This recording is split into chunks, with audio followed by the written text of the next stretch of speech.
2025년에 우리 교회 표가 이제 은혜 위에 은혜인데, 여러분 그리스도인이라고 한다면은 기본적으로 하나님의 은혜를 사모하지 않겠습니까? 하나님의 은혜를 기대하지 않는 사람은 아무도 없습니다. 그러면 어디에 은혜가 있는가? 하나님의 은혜란 과연 무엇인가? 우리가 생각을 해봐야겠습니다.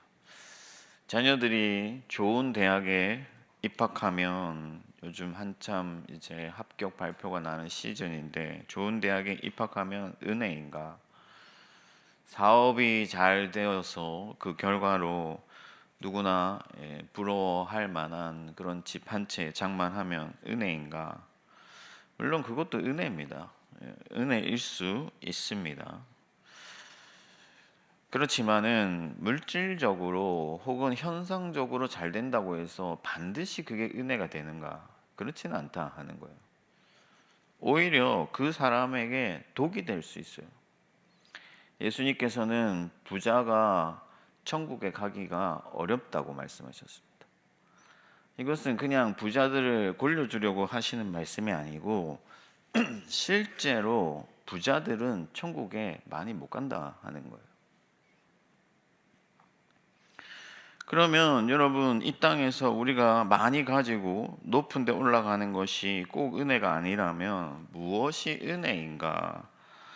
요나는 여러분 지금 물고기의 뱃속에 있습니다. 어떤 사람들은 이것을 사실이 아니고 이것은 그냥 어떤 산문시로서 상징적인 어떤 그런 일이다라고 말합니다. 여러분, 이 요나가 물고기 뱃속에 있다는 것은 지금 불가능에 가까운 고통을 당하고 있다 하는 거예요. 살다 보면은 누구나 겪을 만한 그런 일이 아니고, 또 흔히 일어나는 그런 일도 아니고, 감히 상상할 수 없는, 그래서 누군가는 이것이 실제가 아니라고 말할 정도로 그렇게 고통스러운 그런 일을 겪고 있다 하는 거죠. 그러나 오늘 요나가 물고기 뱃속에 있는 것이 은혜입니다. 왜 그러한가? 요나가 왜 은혜 중에 있는가? 지금 요나의 기도를 통해서 우리가 이 요나가 하나님의 은혜 가운데 있다는 것을 발견하게 되는데, 이 본문 말씀을 통해서 참된 은혜가 무엇인지를 생각해 보고 그 은혜 가운데로 함께 나아가기를 소망합니다. 가장 먼저 첫 번째는 하나님의 손에 붙들린 것이 은혜다 하는 거예요. 여러분, 요나가 하나님의 말씀에 순종하기 싫어서 다시스로 향하는 배에 올랐지만 그가 뜻을 이루지 못했습니다. 그리고 그 배가 심하게 흔들렸어요. 광풍이 불고 이 파도가 쳐서 태풍이 와서 배가 심하게 흔들렸습니다. 이게 무엇을 상징하냐면은 이 요나의 인생이 통째로 흔들리고 있다 하는 거예요. 그의 뜻이, 그의 목표가 다 사라지고 그는 사망의 바다에 던져졌습니다. 절망과 고통의 나락으로 떨어졌다 하는 거죠. 그런데 오늘 우리가 1장 17절에 보니까 여호와께서 이미 큰 물고기를 예비하셨다. 하나님께서 계획하시고 섭리하셨다라고 말씀하고 있습니다. 요나 스스로도 2장 3절에 보면 여호와께서 나를 깊은 바다에 던지셨다. 그러니까 자기가 바다에 던져진 것이 그냥 된 일이 아니고 하나님께서 그렇게 하셨다라고 말씀하고 있는 거예요. 하나님은 요나를 버리실 마음이 없습니다. 하나님은 요나를 놓칠 그런 어떤 마음이 없으시다 하는 거죠. 하나님은 요나를 추적하셨고 쫓아가셨고 모든 것을 예비하셨고 그의 삶을 붙들고 계셨다 하는 것이죠. 여러분, 요나는 고통을 당하고 고난 가운데 있습니다. 5절 말씀에 보니까 물이 나를 영혼까지 둘러싸며 깊음이 나를 에워싸고 바다풀이 내 머리를 감쌌나이다. 이 표현이 그의 고통이 얼마나 극심했는지를 보여주는 그런 표현입니다. 그러나 그의 영혼까지 물이 차고, 그래서 그런 견디기 힘든 고난 가운데 있지만은 그 모든 일들이 하나님의 계획과 손 안에서 일어났다 하는 거예요. 이것이 은혜인 줄 믿습니다. 저와 여러분들의 삶에 일어나는 모든 일들이 하나님의 손에 붙들려 있기만 한다면은 그것은 은혜다 하는 것이죠. 여러분, 만약에 요나가 자기 뜻을 이루고 다시스로 가서 거기서 호의호식을 했다면은 그게 복이 되겠습니까? 은혜가 되겠습니까? 은혜가 될 수 없다 하는 거예요. 왜냐하면 그렇다고 한다면 그는 하나님의 관심에서 제외되었고 하나님께서 그를 유기하시고 버리셨다 하는 거예요. 그러나 하나님은 요나를 버리실 마음이 없고 요나를 붙들고 계시고 요나를 통해서 하나님의 뜻을 이루시고자 했기 때문에 그를 구원하시고 그를 생명으로 옮기시고자 했기 때문에 그를 붙들고 계셨고 그의 인생을 조율하시고 그를 하나님께로 초청하셨다 하는 것이죠. 여러분, 요셉이 남의 나라에 팔려가고 억울한 누명을 쓰고 옥에 갇혔는데 요셉이 나중에 뭐라고 고백하냐면은 이 모든 일들이 하나님의 계획 안에 있었다라고 고백하는 것이죠. 그것이 바로 하나님의 은혜인 것입니다. 그러면 내가 하나님의 손에 붙들려 있음을 어떻게 알 수 있느냐? 어떤 상황들을 통해서 우리가 알 수 있느냐? 그렇지 않다 하는 거예요. 하나님께서 나를 붙들고 계심을 어떻게 알 수 있냐면은 바로 믿음을 통해서 알 수 있는 것이죠. 요셉이 하나님을 믿었다 하는 거예요. 다윗이 광야에 있을 때 하나님을 믿었다 하는 거예요. 하나님이 나의 삶을 붙들고 계신다는 믿음이 우리에게 있다면은 그는 반드시 하나님의 은혜를 경험하게 되는 것이죠. 하나님께서는 믿는 자에게 은혜를 베풀어 주시는데 어떤 상황 가운데서도 하나님께서 나를 붙들고 계시고 하나님의 나를 인도하시고 하나님이 나와 함께 하심을 믿는다면은 그에게 일어나는 모든 일들은 그에게 은혜가 된다 하는 것입니다. 종교개혁가 칼빈은 수많은 어려움을 겪었는데 병들고 테러를 당하고 자기 자식들이 먼저 죽었다 하는 거예요. 감히 상상할 수 없는 그런 많은 환난을 당했는데 그가 어떻게 고백하냐면은 내게 일어난 모든 환난은 하나님이 나를 단련해 가시는 증거다 이렇게 고백을 했습니다. 그는 환난을 통해 하나님을 경험하는 은혜의 사람이었던 것입니다. 여러분, 만약 고난 중에 있더라도 하나님께서 여러분들을 붙들고 계시고 하나님께서 여러분들을 만들어 가시는 그런 과정임을 여러분들이 확실히 믿는다면 그 일은 반드시 은혜가 된다 하는 거예요. 하나님은 눈에 보이지 아니하는 모든 세계와 영원한 세상을 다스리시고 통치하시는 분이시기 때문에 우리의 좁은 시각으로 볼 때는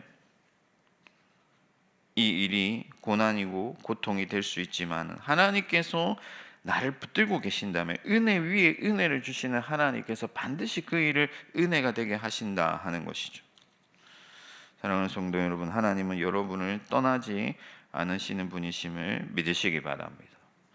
감추려 해도 감출 게 없고 하나님은 여러분들의 인생을 세밀히 살피고 계시고 모든 것을 조율하시고 모든 것을 계획하시고 모든 일을 실행하시는 분이시다 하는 것이죠. 그러므로 가진 게 없다고 시험에 떨어졌다고 은혜가 없다고 생각지 말아야 한다 하는 거예요. 여러분의 모든 삶이 주께 있음을 온전히 고백하시기 바랍니다. 그러면 2025년에도 여러분의 삶에 하나님의 은혜가 충만할 줄 믿습니다. 두 번째, 무엇이 은혜인가? 하나님의 구원이 은혜다 하는 거예요. 여러분, 하나님의 손에 이끌려서 요나가 극심한 고통을 당하고 있는데 그가 할 수 있는 일이 무엇이냐? 하나님을 바라보는 거예요. 하나님을 의지하는 것입니다. 2장 2절을 보니까 그가 불렀더니 여호와께서 응답하셨다라고 말씀하고 4절을 보면 그가 내가 여호와의 성전에서 쫓겨나더라도 여호와를 바라보겠다라고 말씀을 하고 있습니다. 7절에도 역시나 자신의 기도가 주님께 이르렀다는 것을 고백하고 있어요.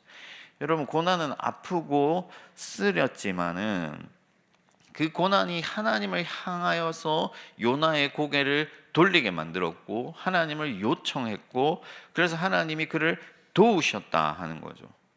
이것이 바로 하나님의 구원이고 이것이 은혜임을 믿습니다. 하나님은 자기 얼굴을 구하는 자에게 얼굴을 향하여 주시는 분이신데 우리가 겸손하여서 하나님의 은혜를 구하고 하나님의 도움을 구하고 하나님의 지혜와 능력을 구하면 하나님께서 우리 삶 가운데 그의 능력을 베풀어 주시고 우리를 의의 길로 인도해 주시고 우리를 사망에서 생명으로 옮겨 주실 때 이것이 바로 구원이고 이것이 우리에게 은혜다 하는 것이죠.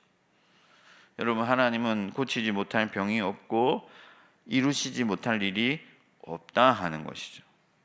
그 전능하신 하나님께서 우리의 모든 삶에 개입하셔서 자기의 능력과 지혜를 베풀어 주실 때 이것이 구원이고 은혜임을 믿습니다. 그래서 먼저는 우리 자신이 하나님 앞에서 낮아져야 돼요. 죽어야 돼요. 여러분, 예수님께서 요나의 표적 외에는 보이실 게 없다고 했는데 그리스도께서 죽기까지 하나님 앞에 순종하심으로 말미암아 하나님의 구원을 이루신 것처럼 우리도 우리의 자아를 죽이고 우리의 욕망을 죽이고 우리의 어떤 능력을 의지하는 그 교만을 죽이고 온전히 하나님만을 의지해야 된다 하는 것이죠. 그래서 이 물고기 뱃속의 은혜예요. 고난과 고통은 힘들고 쓰렸지만은 하나님 앞에 진정으로 낮아질 수 있는 그런 겸손을 허락했기 때문에 그것이 바로 은혜다 하는 것이죠. 여러분, 우리가 세상에서 아무리 잘 나간다 한들 아무리 많은 소유를 가졌다 한들 하나님 앞에 엎드릴 수 없다면은 그것은 우리에게 독이 되는 것이고 우리를 사망으로 이끌어가는 것이지만 우리가 가진 게 없어서 당장 오늘 배가 고파서 하나님 앞에 간절히 엎드린다면은 쌀밥에 간장만 먹어도 그것이 구원이고 은혜다 하는 거예요. 하나님이 먹여주시는 삶, 하나님이 채워주시는 삶, 하나님이 모든 것을 책임지시는 그 삶, 그것이 바로 구원이고 하나님의 은혜인 것을 믿으시기 바랍니다. 그래서 여러분, 우리는 하나님 앞에 절대적으로 낮아져야 되는데 이것을 이루신 분이 누구시냐면 바로 우리 주 예수 그리스도이시다 하는 거예요. 십자가에서 죽으심으로써 피 흘리심으로써 우리를 위하여 자기 모든 것을 내어주심으로써 우리 같은 죄인들이 교만한 자들이 하나님 앞에 엎드릴 수밖에 없도록 만들어 주신 분이 누구시냐면 바로 우리 주 예수 그리스도이시다 하는 거예요. 예수 그리스도의 십자가 앞에 있는 자들마다 하나님 앞에 자기를 부인할 수밖에 없고 낮아질 수밖에 없고 그래서 하나님의 구원을 요청할 수밖에 없다 하는 것이죠. 그러면 하나님께서 그 얼굴을 우리에게 향하여 들어주시고 우리 같은 죄인들을, 우리 같이 교만한 자들을, 우리 같이 불쌍한 자들을 긍휼히 여기셔서 하나님의 은혜를 베풀어 주신다 하는 것이죠. 그러므로 여러분, 날마다 죽고 날마다 예수 안에서 다시 살아나는 바울같이 되기를 축복합니다. 그러면 날마다 하나님의 은혜가 임하는 거예요. 그러면 하나님의 구원이 그에게 임하는 것입니다. 여러분, 바울이 매를 맞고 옥에 갇히고 얼마나 힘들고 얼마나 고통스러운 삶을 살았습니까? 그런데 그 삶을 면밀히 살펴보면 찬송할 때 옥의 문이 열리고 죽다가도 살아나고 배가 부셔져도 거기서 건짐을 받고 하나님의 구원을 충만하게 경험하면서 하나님의 나라에 마침내 이르게 되는 것이죠.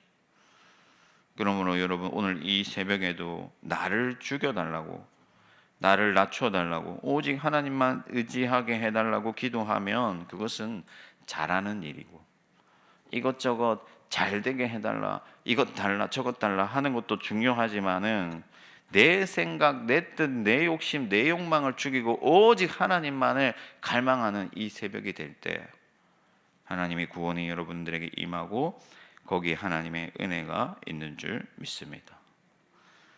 마지막으로 세 번째는 변화된 삶이 은혜다 하는 거예요.